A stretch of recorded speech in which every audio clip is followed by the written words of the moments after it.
জান্নাত আসলে কত সুন্দর, খোদার কসম এটা পৃথিবীর সব মৌলবী একসাথে হয়েও বলতে পারবে না, যা বলবে তা সামান্য। জাহান্নাম কতটা ভয়ঙ্কর এটা পৃথিবীর সব আলেম একসাথে হয়েও বুঝাইতে পারবে না, যা বলবে তা সামান্য। এই জন্য আপনি যদি মনে করেন হুজুররা যত কয় অত না, না না, হুজুররা যত কয় তার চাইতে কোটি গুণ বেশি। কথা বোঝেন নাই? জান্নাতের নিয়ামতও বেশি, জাহান্নামের আযাবও কি বেশি। বা আমি লম্বা বয়ান করতে চাই না, মূল কথা আমি এটা বুঝাইলাম। আলহামদুলিল্লাহ, যে কয়জন বাবা ভাই বসছেন, নওজোয়ান ভাই, তোমাদেরকেও বলি ভাইয়া, যার ওযু সুন্নাত মোতাবেক হয় না, যার ওযুর ফরজ ঠিক মতো আদায় হয় না, গোসল ফরজ হয় বীর্যপাত হলে, তো যে ফরজ গোসল শরীয়ত মোতাবেক কুলি করা, নাকের নরম জায়গায় পর্যন্ত পানি পৌঁছানো, এটা যার ঠিক মতো আদায় হয় না, খোদার কসম সে নাপাক।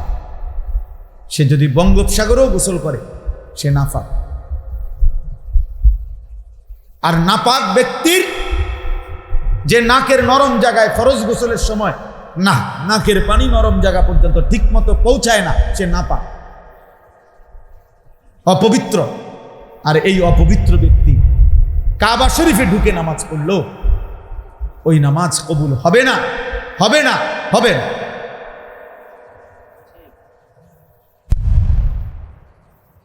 কোন আলেমে দ্বীন থেকে, কোন আলেম থেকে যদি কেউ এই নাকে পানি দেওয়ার এই পদ্ধতি শিখে না নেয়, কিয়ামত পর্যন্ত সে নিজে পারবেন। আমি চ্যালেঞ্জ করি। আমার নাম আনিসুর রহমান, আবার যেদিন আইতেন কম এদিন আমি বিচারে দিন মেল বই বুঝে দিন, বুঝেন না এমনি কথা। চাই সেটা মক্তবের হুজুর হোক, মসজিদের ইমাম হোক, কোনো না কোনো আলেমে দ্বীন থেকে এটা কি করে নিতে হবে, মস্ক করে নিতে হবে। শুনলেই হবে না, মানে আপনি এটা শুনছেন যে নাকের নরম জায়গায় পানি পৌঁছানো ফরজ, এরপরে নিজে নিজে করবেন, হবে না, পারতেন না। আপনাকে কোনো আলেম থেকে এটা শিখে নিতে হবে। রুকুতে পিঠ সোজা করা, এটা কোনো আলেম থেকে মস্ক করতে হবে। রুকুর ফরজ, সেজদার ফরজ নিজে নিজে পড়লে হবে না। চেয়ারে বসে নামাজ পড়ে রুকু দেয়, আপনার এমনি হাতের একদূর বাইর করে রুকু, আর একদূর বাইর করলে সেজদা। হ্যাঁ হ্যাঁ, ইদানিং রুকু দেয়, এটা রুকু, একদূর হাত দিলে রুকু, আর একদূর দিলে সেজদা। আমার বাপ দাদা 14 গোষ্ঠী কেউ শুনছিনি এরম রুকু সেজদা। কিরে ভাই, কেউ যদি রুকু সেজদা সরাসরিটা দিতে না পারে তো এর ভিন্ন পদ্ধতি এইটা, এই এমনি হাত কদ্দুর বাইর করেন রুকু, আফুরে হাত বাইর করে দিলে এটা সেজদা। আমি অগণিত মানুষ দেখি এখন, আপনারা দেখে খেয়াল করে, যারা ওই চেয়ারে বসে নামাজ, আমি অনেকের চাচারে জিজ্ঞাসা করছি, চাচা এটা এরম করেন কা, রুকু সেজদা এটা কোত্থেকে শিখলেন? কয় দেখছি তো অনেকেই তো এমনি করে, দলিল হলো অনেকেই। ওই যে আমাদের একজন কুমিল্লার বক্তা আছে রফিকুল্লাহ আফসার হিসাব, ওনার এক বয়ান উনি কইছে 11টা কিতাব,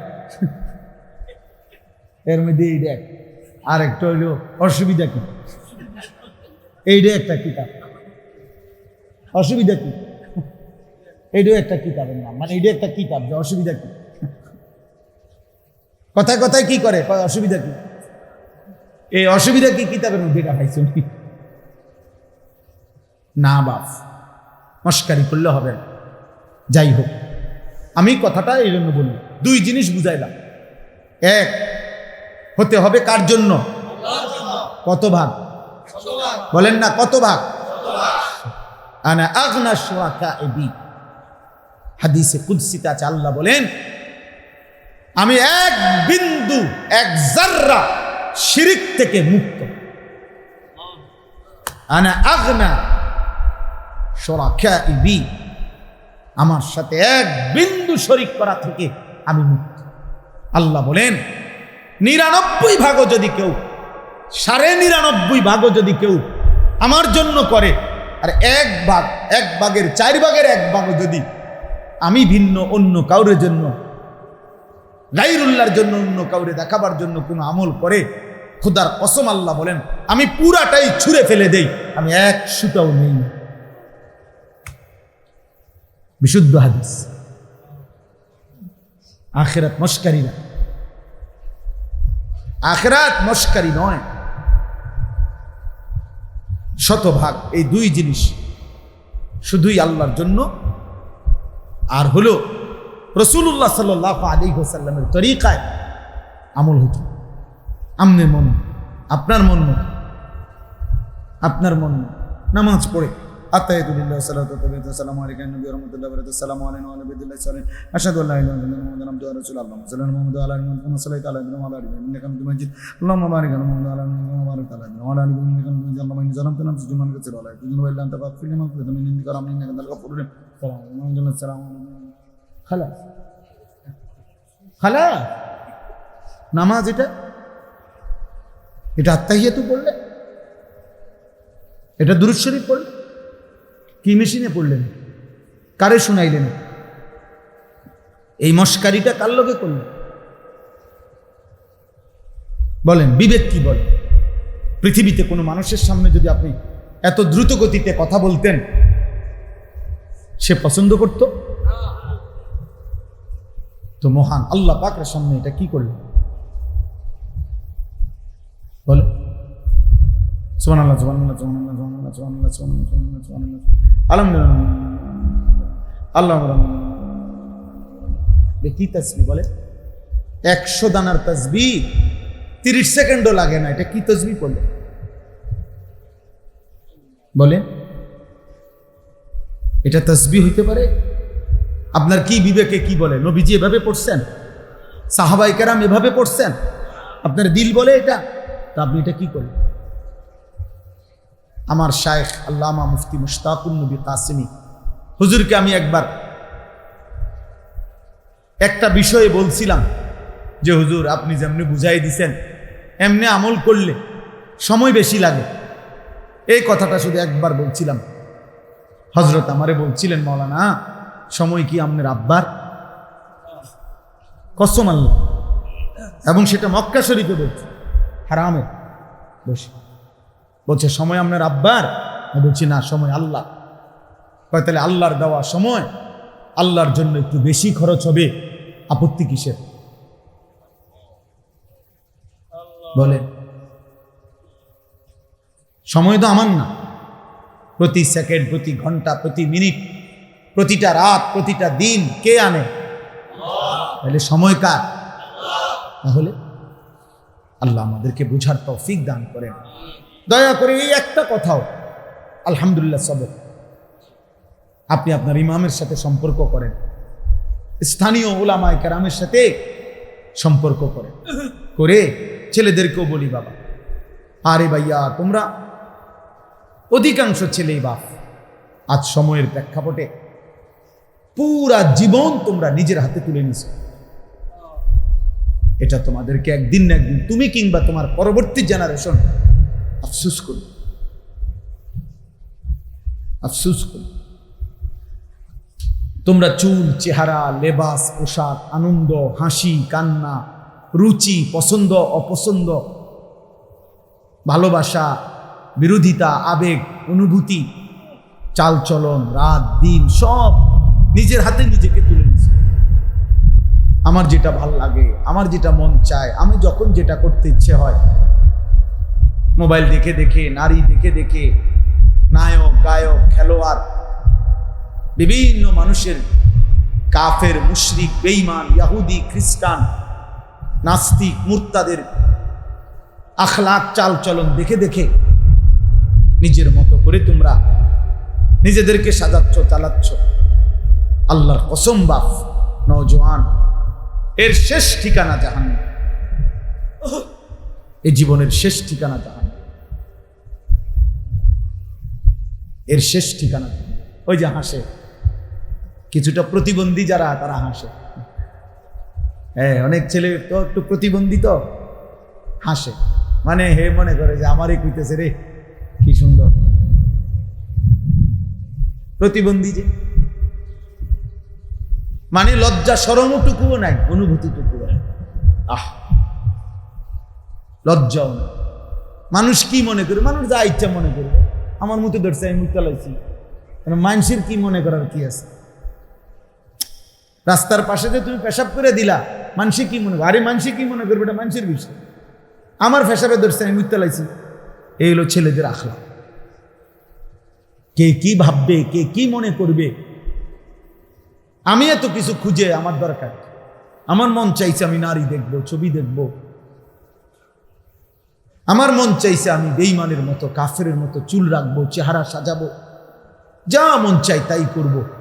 এখানে অন্যের কি? এই যে মনের ইচ্ছা মতো স্বাধীন এই জীবন, আল্লাহর কসম কোরআনে আল্লাহ বলছে এ জীবন কুকুরের জীবন। কসম খোদার, এটা কোরআন শরীফের আয়াত। আল্লাহ বলছে যে জীবন মনের ইচ্ছা মতো চলে সে জীবন কুকুরের জীবন, অন্য প্রাণী না, কুকুর। আল্লাহ বলছে ফামাসালুহু কামাসালিল কালব। কালব মানে কুকুর। যে জীবনে আল্লাহ নাই, যে জীবনে রসুল নাই, যে জীবনে কোরআন নাই, যে জীবনে ইসলাম নাই, যে জীবনে কারো আদর্শ নাই, আমার মতে যা মন চায় তা, এই জীবন কুকুরের জীবন। আল্লাহ আমাদেরকে হেফাজত করে, একটা একটা সন্তানকে আল্লাহ হেফাজত করে। এই জন্য বাবা, ভাই, জওয়ান, বুড়া সবাই রে, আমারেও, আমিও, আপনারাও, প্রত্যেকেই এটা দরকার। আমার ঈমান, আমার আমল, আমার আখলাক, আমার লেনদেন, আমার আচরণ, আমার বাজার, আমার ব্যবসা, আমার ঘর দুয়ার, আমার ক্ষেত খামার, আমার বেচা কিনা, সব কিছুতে সঠিক হচ্ছে কিনা কোরআন সুন্নাহর আলোকে, হালাল কিনা হারাম কিনা, জায়েজ না না জায়েজ, হচ্ছে না ইসলাম মতো। প্রিয় ভাই বাপ, এটা জেনে নেওয়া, বুঝে নেওয়া একজন মুসলমানের প্রতিদিনকার দায়িত্ব। ফুকাহায়ে কেরামের ভাষায় একটা শব্দ আছে যে ইলমুল হাল, এটা ফরজ।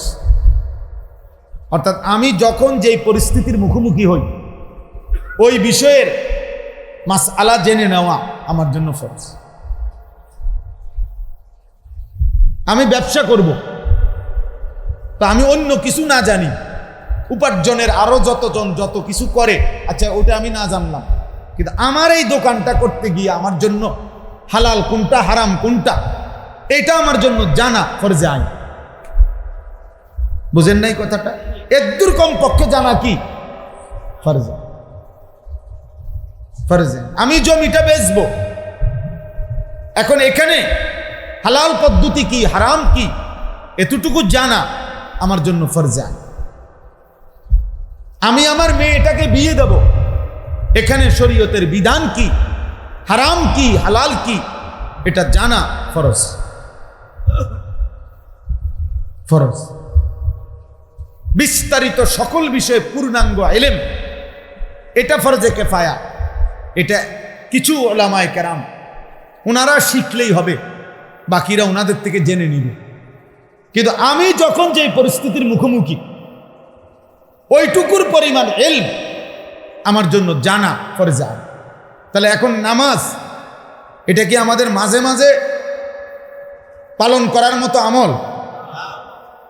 তাইলে এটার জন্য সবার জন্য জানা এর মাসলা মাসাইল ফরজ, সবার জন্য ফরজ। আপনি স্কুলে না কলেজে, শিক্ষিত না অশিক্ষিত, মূর্খ বকলম, এটা কোনো বিষয় না, সবার জন্যই এটা কি ফরজে আইন। কোরআনুল কারীমের তেলাওয়াত শুধু আলেমদের জন্যই না, সকল মুসলমানের জন্য, সবার জন্যই কোরআন শরীফ শুদ্ধ করা ফরজে আইন। ফরজে আইন। যেটা হালাল এটা সবার জন্য হালাল না শুধু হুজুরদের জন্য, যেটা হারাম এটা সবার জন্য হারাম না শুধু হুজুরদের জন্য। অতএব জানা যায়। আল্লাহ তাআলা আমাদেরকে বুঝার তৌফিক দান করেন। আমি এবার যে আয়াতটা পড়ছি অল্প একটু আর এই আয়াতটার উপরে একটু কথা আপনাদেরকে শুনাইতে চাই। কোরআনুল কারীমের 10 নম্বর পারা 9 নম্বর সূরা, সূরায়ে তাওবা, এই সূরার 24 নম্বর আয়াত আমি তেলাওয়াত করেছি। এবার এইটুকু আয়াতের তর্জমা বলি। একেবারে একটা ছোট্ট প্রেক্ষাপট আছে এই আয়াত নাজিলের, শানে নুজুল। আমাদের প্রিয় নবী সাল্লাল্লাহু আলাইহি ওয়াসাল্লাম আল্লাহ তাআলার পক্ষ থেকে, মানে আমি খুব সংক্ষেপে বলতেছি, আল্লাহ তাআলার পক্ষ থেকে যখন সাহাবায়ে কেরামকে মক্কায় হিজরত করার জন্য মদিনায় আদেশ করছেন আল্লাহর পক্ষ থেকে, তো আল্লাহর পক্ষ থেকে আদেশ করার পরে সাহাবায়ে কেরামের অধিকাংশই মক্কা থেকে হিজরত করে মদিনায় চলে গেছেন। দুইভাবে গেছেন, কেউ নবীজি সাল্লাল্লাহু আলাইহি ওয়াসাল্লাম উনি সশরীরে হিজরত করার আগেই চলে গেছেন কেউ, আর কিছু ওনার পর পরে গেছেন, বাকি অধিকাংশই চলে গেছেন। অল্প কিছু মুসলমান তারা নিজেদের পরিবার, আত্মীয় স্বজন এবং নিজেদের ব্যবসা, উপার্জন, ক্ষেত ফসল ইত্যাদি কারণে তখনও একটু দেরি করতেছিল। মিলাইতে আছে, গুছাইতে আছে, এগুলো গুছাইতেছিল, তখনও তারা যায় নাই। আল্লাহ তাআলা এই এতটুকু আচরণের কারণে তাদের উপরে আল্লাহ তাআলা প্রচন্ড রাগ করছেন। আর রাগ করে আল্লাহ তাআলা এই আয়াত নাজিল করে তাদেরকে সতর্ক করছেন যে দুনিয়ার সব কিছুর চাইতে আল্লাহর ভালোবাসা,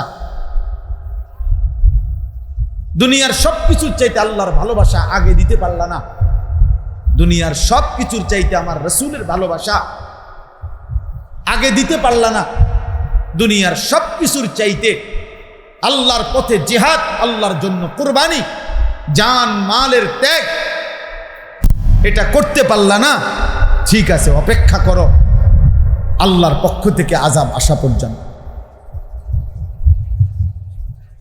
বইয়া বইয়া ঘর ঘুষাও আর দেখবে এরই মধ্যে আযাব চলে আসবে। আল্লাহ তাআলা এভাবে বলছে। তাইলে কোরআন এবং সুন্নাহর মধ্যে বহু জায়গায় এই কথাটা আল্লাহ তাআলা বুঝাইছেন, এই পৃথিবীতে তোমার পছন্দের যত কিছু আছে সব কিছুর ঊর্ধ্বে আল্লাহর ভালোবাসা, সব কিছুর ঊর্ধ্বে রাসূলুল্লাহ সাল্লাল্লাহু আলাইহি সাল্লামের ভালোবাসা, সব কিছুর ঊর্ধ্বে আল্লাহর পথে জান মালের কুরবানি। এই তিন জিনিস সব কিছুর ঊর্ধ্বে থাকতে হবে, নাই তো নিশ্চিত ধরে নাও তোমার উপরে আল্লাহর আযাব আসবে। দুনিয়াতেও লজ্জিত হবে, লাঞ্ছিত হবে, আখিরাতেও লাঞ্ছিত।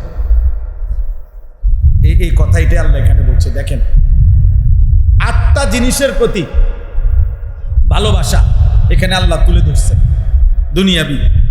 1, আবা উকুম, তোমাদের বাবা দাদা মা, তোমাদের পিতা মাতা এবং তাদের পূর্বের যারা, অর্থাৎ বাবা মা, দাদা দাদি, নানা নানি এরা। 2, ও আবনা উকুম, তোমাদের সন্তানাদি, ছেলে মেয়ে, নাতি নাতনি। 3, ও ইখওয়ান উকুম, তোমাদের ভাই বেরাদর, ভাই বোন এরা।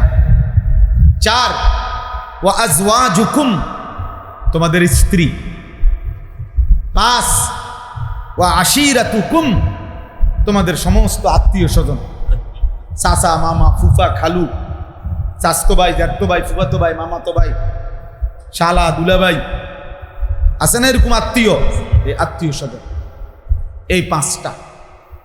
6 নাম্বার, ওয়া আমওয়ালুন ইখতারাফতুমুহা, তিল তিল করে রোজগার করে যে সম্পদ তোমরা জমা করেছ সেই সম্পদ।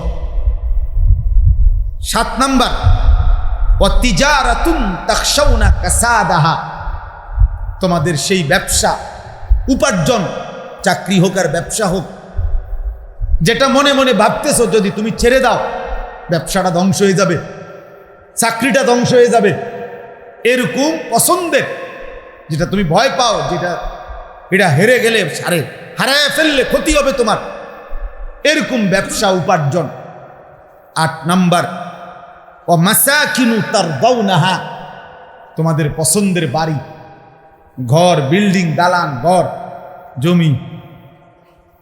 আর বাকি রয়েছে কি? আর কিছু বাকি রয়েছে?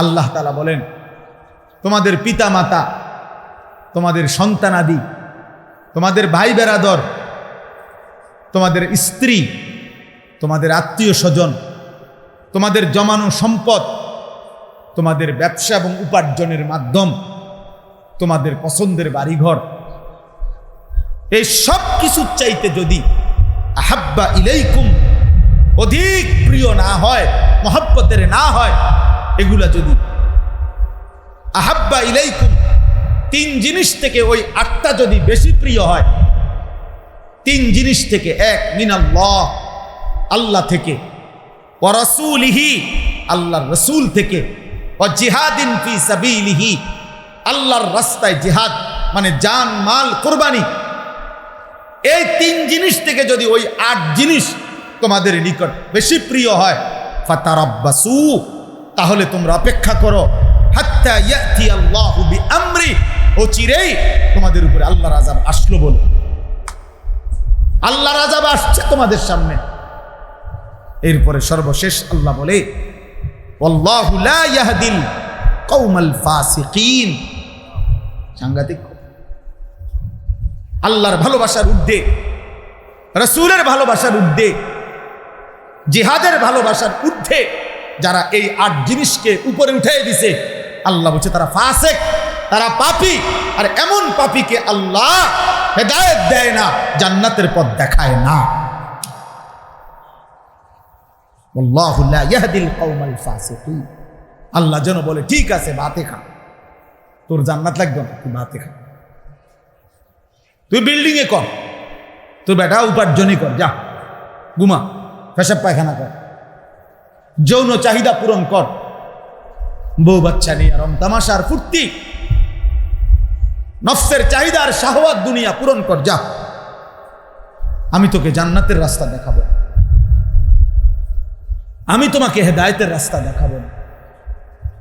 আমার বাপ, আমার বন্ধু, এবার এই আজকের এই ছোট্ট সময়ে কিশোর নওজোয়ান তোমাদেরকেও বলি, বয়স্ক বাবা আপনাদেরকেও বলি, আমাকেও বলি, আমরা ইনসাফের সাথে বলেন,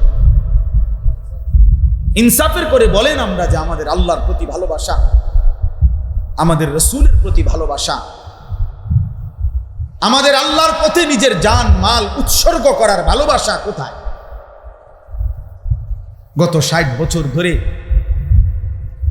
যিনি বিড়ি সিগারেট খাইতেছেন প্রতিদিন, আপনি আল্লাহ রাসূলকে ভালোবাসেন?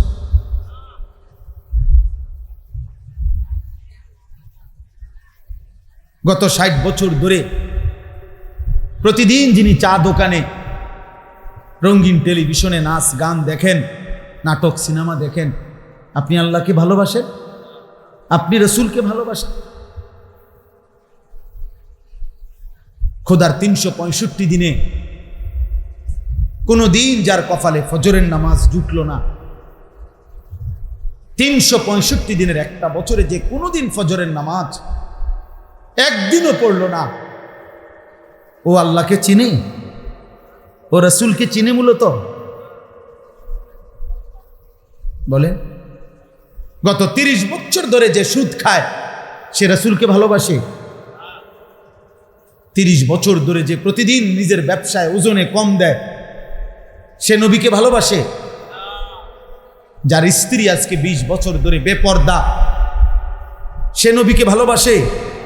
যার ঘরে প্রতিদিন রঙিন টেলিভিশনে নাচ গান নর্তকীর ছবি চলে, তার নাতি নাতনি ছেলে মেয়ে বিবি বাচ্চা নাটক সিনেমার নামে বেহায়া অসভ্যপনা উলঙ্গতা দেখে, হায় মুসলমান, সে যদি বলে আমি রাসূলকে ভালোবাসি, তার চাইতে বড় মিথ্যাবাদী আর কেউ হইতে পারে না। মিথ্যুক বেটা, মিথ্যুক, মিথ্যুক। সুদখোর কেমনে আবার রাসূলকে ভালোবাসে? হারামখোর আবার রাসূলকে কেমনে ভালোবাসে? মদখোর, গাঁজাখোর, ফুট্টাখোর, বাবাখোর ও কিভাবে নবীকে ভালোবাসে? জীবন ভর যে বিড়ি সিগারেট খায় সে কিভাবে নবীকে ভালোবাসে? কথায় কথায় যে গালি দেয় সে রাসূলকে কিভাবে ভালোবাসে? যার স্ত্রী বেপর্দা সে কেন নবী প্রেমিক হবে? যার ছেলে মেয়ে নামাজ পড়ে না সে কিভাবে নবী প্রেমিক হইল? যার উপার্জনের মধ্যে হারাম রোজগার সে কিভাবে রাসূল প্রেমিক হইল? বলেন বলেননি বলেন। আশেকে রাসূল আপনি বললেই হলো। আপনি বুঝেন আশেক মানে কি, ইশক মানে কি? আপনার যেই কোনো পছন্দের আলেম, আপনি যেই তরিকার হন, আমি ওই তরিকার হুজুর যিনি উনারে জিজ্ঞাসা করেন যে ইশক কাকে বলে, আশেক কাকে বলে। কসম আল্লাহর, এটা আরবি শব্দ। এই শব্দ আরবিতে পৃথিবীর সমস্ত কিতাবে, ডিকশনারিতে, অভিধানে আছে। ইশক বলে কাকে? তাজাবুজু হাদ্দিল মাহাব্বা, মহব্বতের সীমা ছাড়িয়ে যাওয়া, মহব্বতের সীমা অতিক্রম করা, এটাকে বলে ইশক, এটাকে বলে আশেক। তার মানে বিশ্বাস করেন আশেকে রাসূল বলা হয় ওই ব্যক্তিকে যার একটা নিঃশ্বাস পর্যন্ত রাসূলের বিরোধী না, যার এক একটা নিঃশ্বাসে নবীর অনুসরণ, এক একটা চোখের পলকে রাসূলের অনুসরণ, একটা বিন্দু বিসর্গে যে কল্পনাও করে না নবীজির সুন্নতের খেলাফ, তাকেই বলে আশিক রাসূল। অর্থাৎ যার যার ভালোবাসা এই পর্যায়ে যে আমার হাসি, আমার কান্না, আমার আনন্দ, আমার বেদনা, আমার সকাল, আমার দুপুর, আমার রাত, আমার গভীর একাকী, আমার হাঁটা চলা, আমার খাদ্য খাবার শোয়া, কদম কদম আমার রাসূলের অনুসরণ, সে না আশেক হবে। হ্যাঁ, এজন্য রবিউল আউয়াল মাসে আমরা এই মাসেও বলি, অন্য মাসেও বলি, খোদার 12 মাস আমরা এক কথাই বলি, অনুসরণবিহীন ভালোবাসা হয় না। যে যত গালি দোক, ওহাবি বলুক আর ওহাবির আব্বা বলুক, ওহাবির যদি চাচাও কয়, দাদাও কয়, চাচতো ভাইও কয়, জ্যাঠতো ভাইও কয়, ওহাবির যদি দুলাভাইও কয়, তারপরও আমরা বলে যাব এটাই যে রাসূলুল্লাহ সাল্লাল্লাহু আলাইহি ওয়াসাল্লামের অনুসরণের মধ্যেই নবীজির ভালোবাসা। কারো ভালো না লাগে, কারো ভালো না লাগে, এটাই কথা, এটাই কথা। নকশে কদম নবী के है जन्नत के रास्ते, अल्लाह से मिलाते हैं सुन्नत के रास्ते।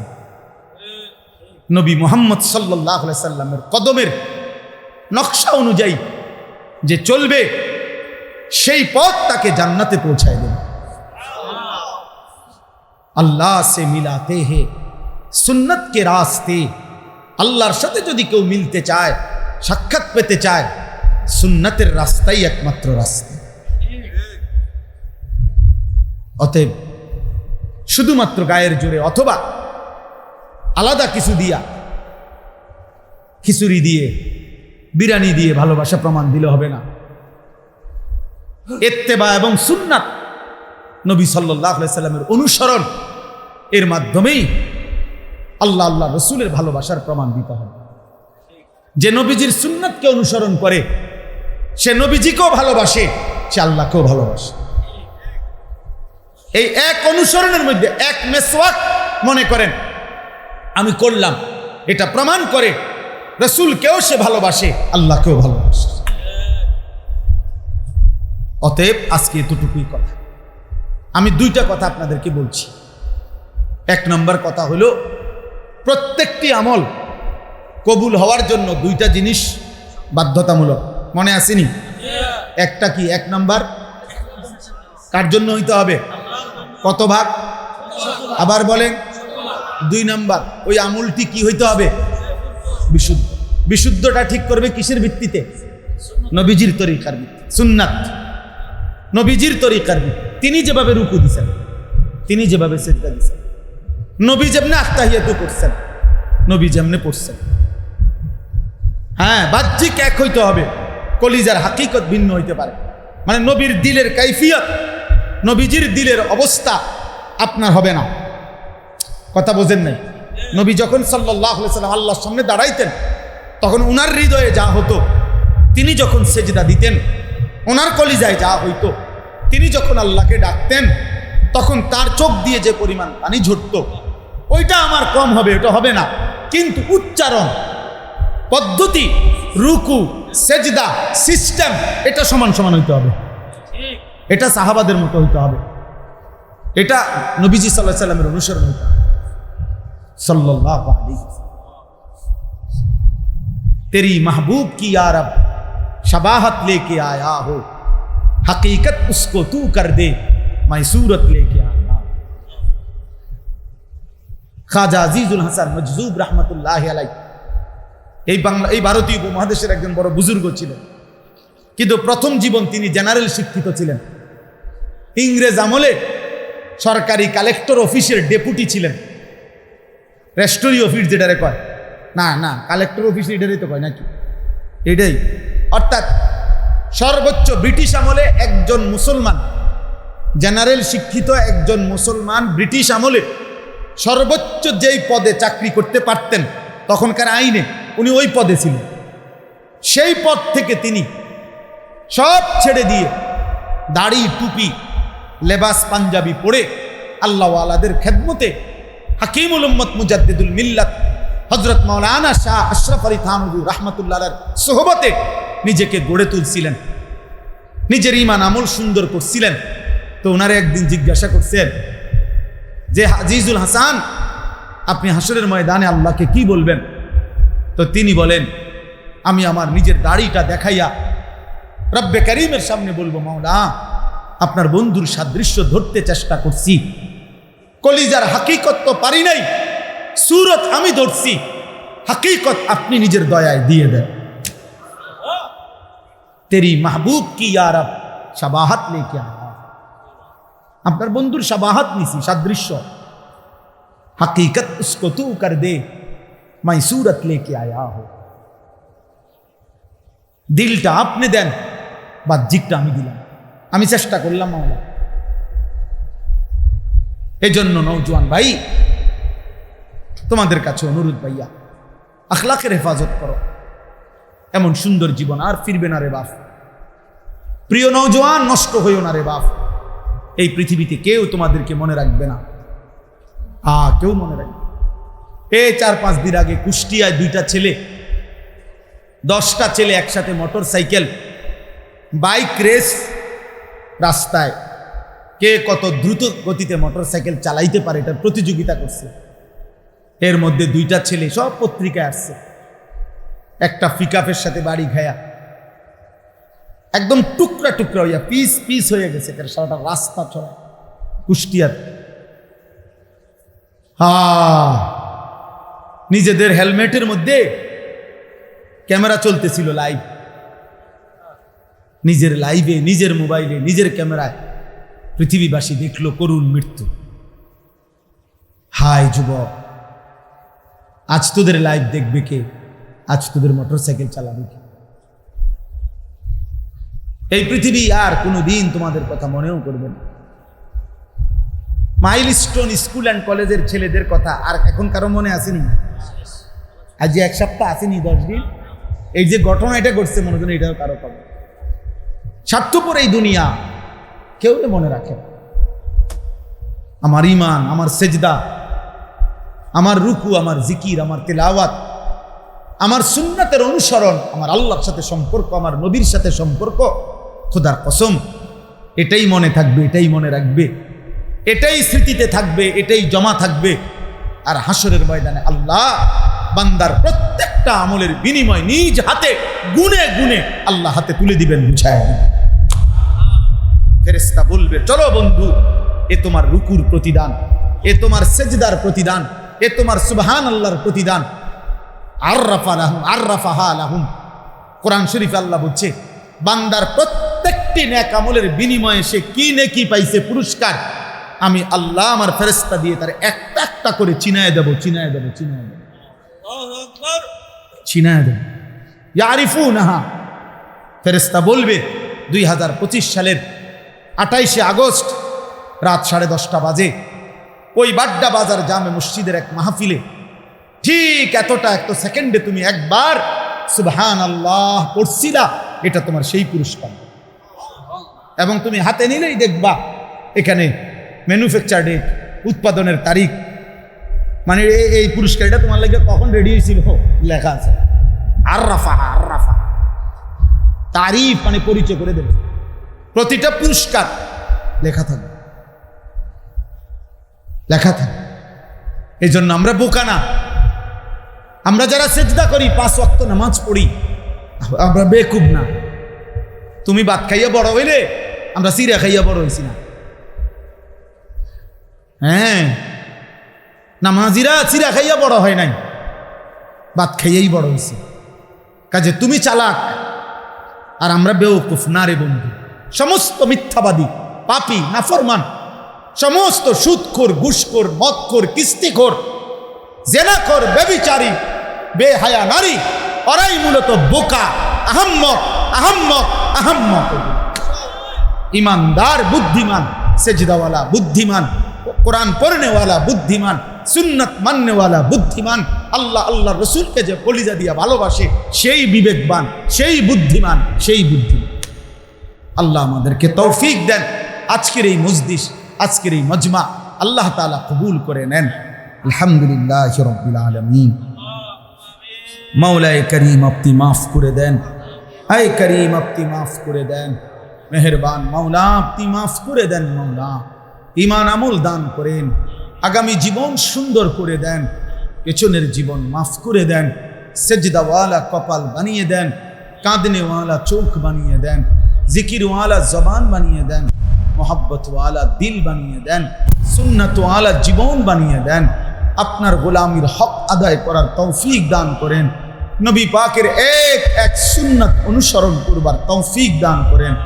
আল্লাহ, সুন্নাতের মাধ্যমে ভালোবাসতে চাই, সুন্নাতের মাধ্যমে ভালোবাসার প্রমাণ দিতে চাই। মাওলা আল্লাহ আপনি তৌফিক দেন, আমার বাবাদেরকে তৌফিক দেন, আমার কিশোর যুবক ছেলেগুলোকে বদলে দেন, বদলে দেন, দেন মাওলা। বিসমিল্লাহির রহমানির রহিম।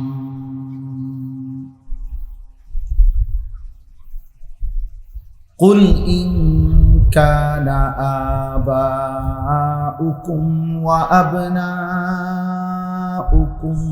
وإخوانكم وأزواجكم وعشيرتكم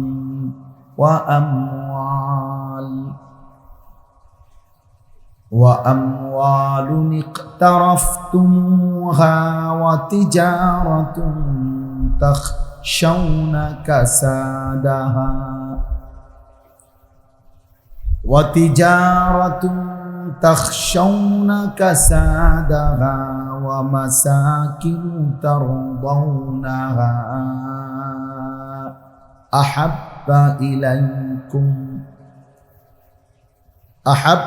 إليكم من الله ورسوله وجهاد في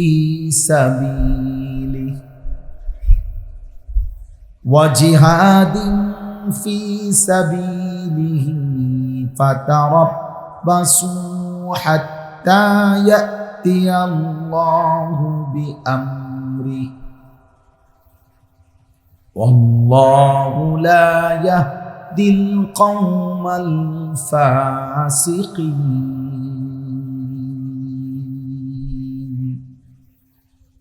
صدق الله مولانا العظيم. وقال نبينا صلى الله عليه وسلم المرء مع من أحب. اللهم صل على محمد وعلى آل محمد كما صليت على إبراهيم وعلى آل إبراهيم إنك حميد مجيد.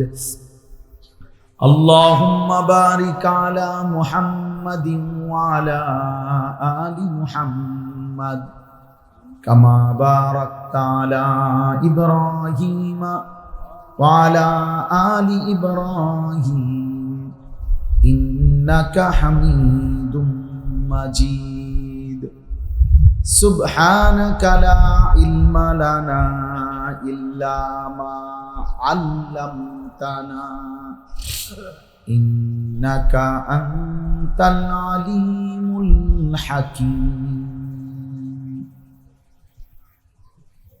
কোন থানা এটা? নবীনগর। আলহামদুলিল্লাহ। আল্লাহ পাক রব্বুল ইজ্জত যুল জালাল ওয়াল ইকরামের ফজল কারাম, রব্বুল আলামিনের অপরিসীম ইহসান, মেহেরবানি, দয়া, আল্লাহ তাআলা আমাদেরকে আজ 28 আগস্ট 2025 রোজ বৃহস্পতিবার বিবাড়িয়া জেলা নবীনগর উপজেলাধীন বাড্ডা বাজার জামে মসজিদ ও যুব সমাজের উদ্যোগে আজকের এই মুতাবাররাক ওয়াজ ও দোয়ার মাহফিলে অনেক শ্রদ্ধাভাজন ওলামায়ে কেরামের উপস্থিতিতে আল্লাহ তাআলাই আমাদেরকে আসবার বসবার আল্লাহর জন্যই জমা হওয়ার তৌফিক দান করেছেন। আলহামদুলিল্লাহ। সবার কাছে বিনীত অনুরোধ, বিশেষ করে নওজোয়ান ছেলেরা সবাই মিলে প্রত্যেকেই এই হাতে ধরা যাদের মোবাইল, এই হাতে মোবাইল ধরে ভিডিও বা রেকর্ড করা একদম নিষেধ। আমি স্পষ্ট নিষেধ করলাম, এটা আমার আদেশ। এই জন্য একদম ঘড়ি ধরা, অল্প একটু সময়, সামান্য কিছু কথাই আমরা বলবো, যেন সবাই মিলে চোখের দিকে তাকায়া ওলামায়ে কেরামের দিকে তাকিয়ে শুনলে বরকত। একটা জিনিস বাধ্যতামূলক, যে কোরআনুল কারীম থেকে যদি কেউ উপকৃত হতে হয় তাহলে অবশ্যই দুইটা শর্ত জরুরি। আল্লাহ নিজে বলছে, ফাসতামিউ লাহু ওয়া আনসিতু। এক নম্বর হলো মনোযোগ দিয়ে শোনো, দুই নম্বর হলো চুপ থাকো। এটা আল্লাহ তাআলার আদেশ। আল্লাহ বলছে তোমরা মনোযোগ দিয়ে শোনো এবং চুপ থাকো, লাআল্লাকুম তুরহামুন, অবশ্যই তোমাদের উপরে রহমত বর্ষিত হবে। তো তাফসীরের মধ্যে আছে রহমত বর্ষিত হবে মানে আল্লাহ তাআলা তোমাদেরকে আমলের তৌফিক দান করবে। তাহলে কোরআন মতো আমল করা, আল্লাহ তাআলার হুকুম মতো আমল করা, এর জন্য আল্লাহর কথা, রাসূলের কথা মনোযোগ দিয়ে শোনা এবং চুপ থেকে শোনা, এটা জরুরি। এটা না হলে ওটা হবে না, আমলের তৌফিক হবে। এজন্য মোবাইল হাতে ধরে রাখলে মনোযোগ হয়, দিল জমে না, অন্তরে কথা ঢোকে না, বারবার মোবাইলের প্রতি নজর যায়, ফলে মনোযোগ হয়। এজন্য দয়া করে আবারও বললাম, এরপরে আমি কিন্তু দেখলে ধমক দেবো, উঠায় দেবো, তখন কিন্তু লজ্জা পাবে। আর যদি কারো পছন্দ না হয় এমনি চলে গেলে বা যদি বলে না আমি মোবাইল নামাবো, তো আপনি উঠে চলে যান, কোনো সমস্যা নেই। নির্দিষ্ট পরিমাণ শ্রোতা হইতে হবে, এটা কোনো জরুরি না। আমরা কোনো এটা নির্বাচনী জনসভা না যে অনেক জনসমর্থন দরকার, না। আল্লাহর কথা বলার জন্য একজন হোক, 1000 জন হোক, বরাবর একজনের জন্য সমান গুরুত্ব দেওয়া উচিত, 1000 জনের জন্য সমান গুরুত্ব দেওয়া উচিত। এটা জরুরি, আল্লাহর জন্য হইতে হবে। আর আল্লাহর জন্য হলে কম বা বেশি এতে কোনো সমস্যা নেই। একজন বিশ্ববিখ্যাত বুজুর্গ ছিলেন। ও ভাই, আপনি এটা নামান, বাংলা বুঝছিলেন এতক্ষণ না ইংরেজিতে বলুন?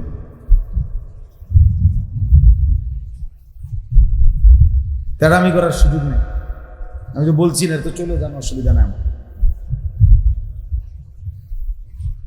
একজন বিশ্ববিখ্যাত বুজুর্গ হযরত ফুজাইল ইবনে ইয়াজ রাহমাতুল্লাহ আলাইহি,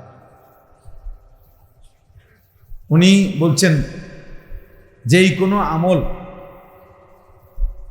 আল্লাহ তাআলার কাছে কবুল হওয়ার জন্য দুইটি জিনিস জরুরি, এবং এটাই বলছেন যে কোনো আমল আহসান। কোরআনুল কারীমে আছে, আল্লাহ তাআলা বলছেন আমি তোমাদের আমল দেখতে চাই আহসান, লিয়াবলুয়াকুম আইয়ুকুম আহসানু আমাল। তো কোনো আমল আহসান হবে কিভাবে? তিনি বলছেন যে দুইটি জিনিস যখন কোনো আমলের মধ্যে থাকবে তখন সেটা আহসান। একটা হলো আখলাস, একটা হলো আসওয়াব। একটা হলো শতভাগ আল্লাহর জন্য, আর হলো শতভাগ বিশুদ্ধ। পূর্ণ সঠিক হইতে হবে এবং পূর্ণ আল্লাহর জন্য।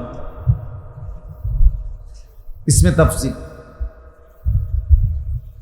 পূর্ণ আল্লাহর জন্য 100 এবং 100 সঠিক হইতে হবে। জোরাতালি দিলে হইতো না, কোনোরকম হইলে হইতো না।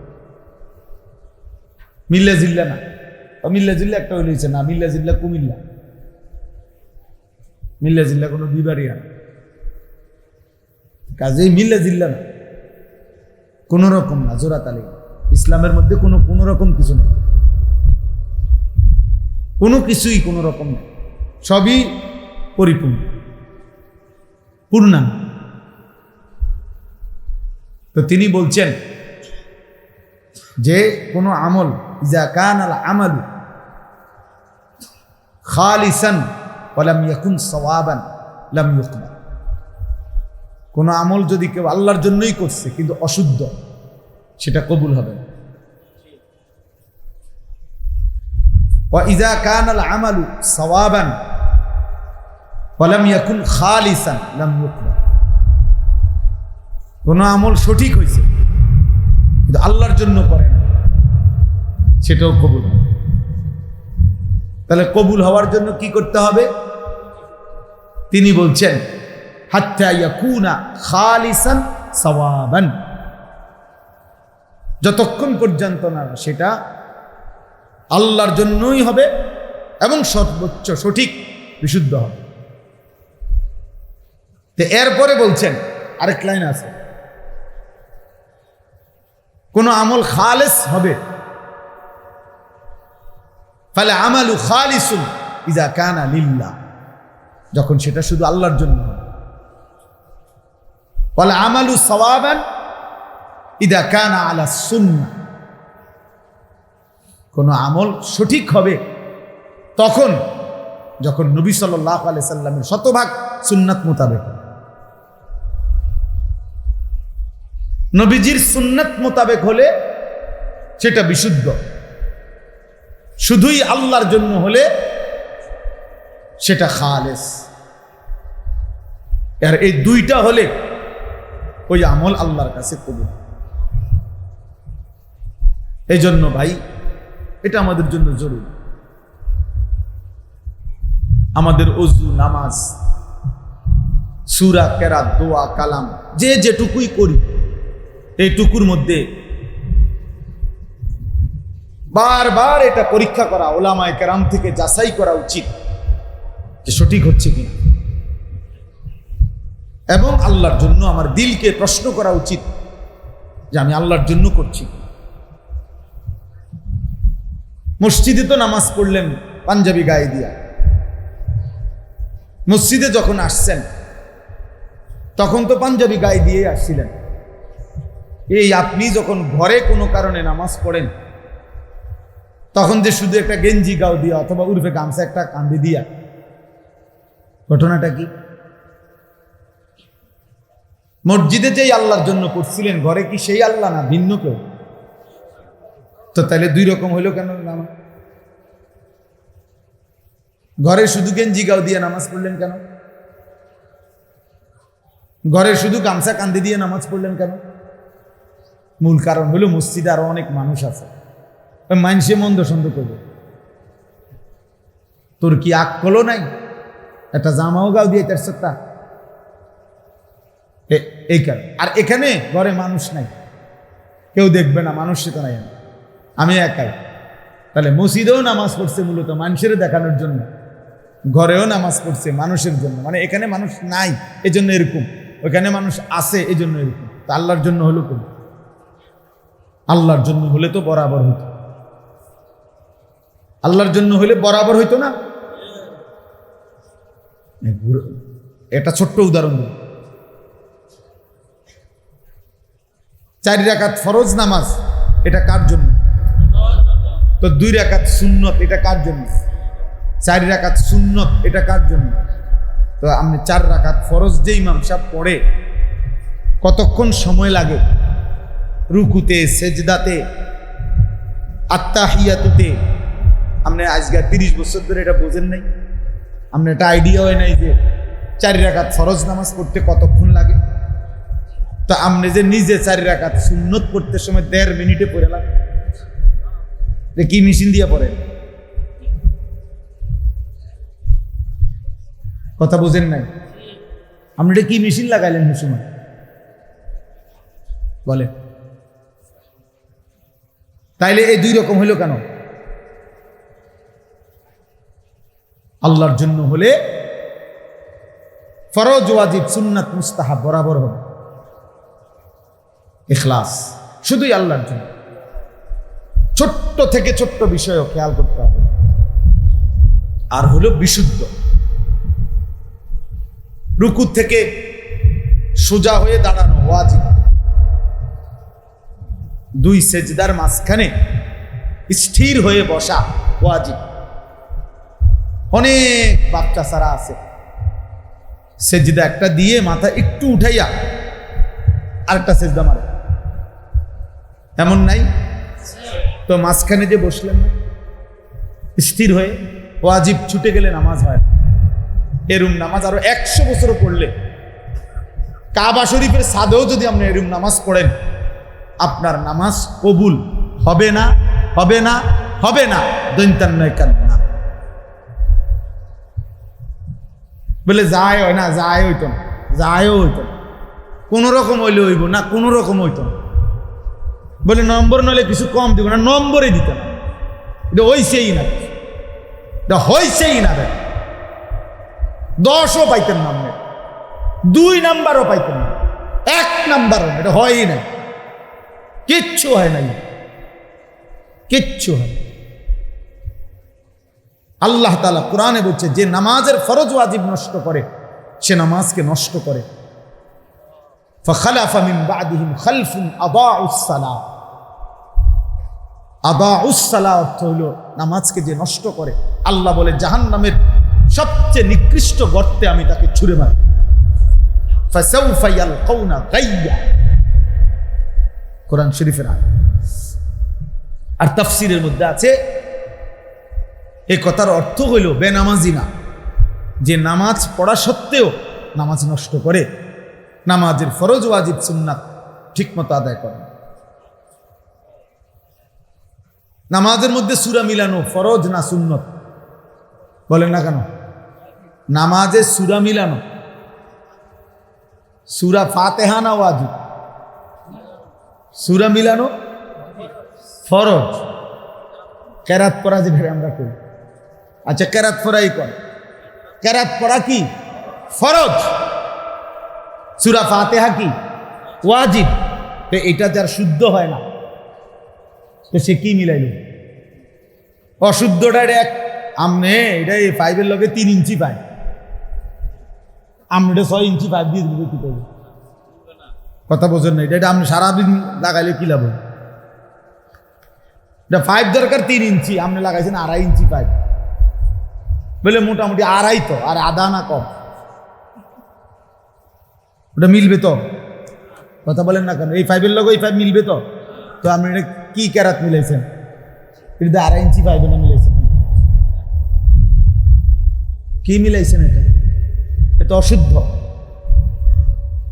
তাহলে যার সূরা কেরাত অশুদ্ধ তার নামাজ হয় না। ফাকনা আলাপ করলে হইতো না, আখেরাত পান খাইতে খাইতে না, আখেরাত বন খাইতে খাইতে না। চা দোকানের গপ মারো না, হাসরের মাঠ এক কথা না। বুঝেন নাই? বুঝলেন চাচা? চা দোকানে গপ মারো না, লম্বা লম্বা কথা কোন, আর হাসরের মাঠ এক কথা না। হাসরের মাঠ চা দোকান না, হাসরের মাঠ আমাদের ঘর না। হাসরের মাঠ ওই মাঠ 1.25 লক্ষ আম্বিয়া, আদম আলাইহিস সালাম থেকে নিয়ে আখিরি নবী পর্যন্ত যে মাঠের ভয়ে দিবা নিশি কানছেন, ওই মাঠের নাম হাসরের মাঠ। ওই মাঠের নাম হাসর। এটা মামুলি কোনো বিষয় না। আও মারতো না চাই, আল্লাহ ভরসা। আও মারতো না চাই না, মারতে হইব। আমি কি মারতো না চাই গীতা আবার আল্লাহ ভরসা। আরে হুজুররা কইতে লাগলি কি কোনটা কম কয়নি? হ্যাঁ, মস্কারি করেন। হুজুররা বরঞ্চ কমই বলে। কোন আলেমে দিন আখিরাতের পুরা বর্ণনা জীবনেও পুরা শেষ করতে পারবে না।